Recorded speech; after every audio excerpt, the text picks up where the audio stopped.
আজ একটা পুতুল বানালাম। ডিমের পেটি দিয়ে আজ একটি পুতুল বানানোর চেষ্টা করলাম।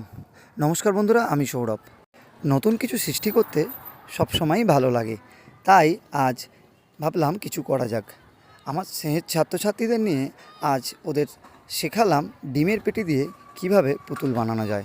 প্রথমে ডিমের পেটিটা ভালো করে কেটে তার চারটে ছোট ছোট যে গোল আকৃতি সেই বানিয়ে নিয়ে তাটাই কালার করে, এবং এটা হচ্ছে পুতুলের টুপি, তার উপরে ছোট্ট একটা ফুল করে দিলাম এবং এয়ারবাড দিয়ে এই যে নিচের অংশটা জামা করে দিলাম। তারপরে ছোট্ট একটা স্মাইলি চোখ আর মুখ এঁকে নিলাম।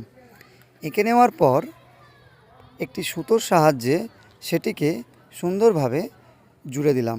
এই যে নিচের অংশটা জোড়ার পর ওপরের অংশটা বসিয়ে দিলাম। দেখুন, আপনি এটা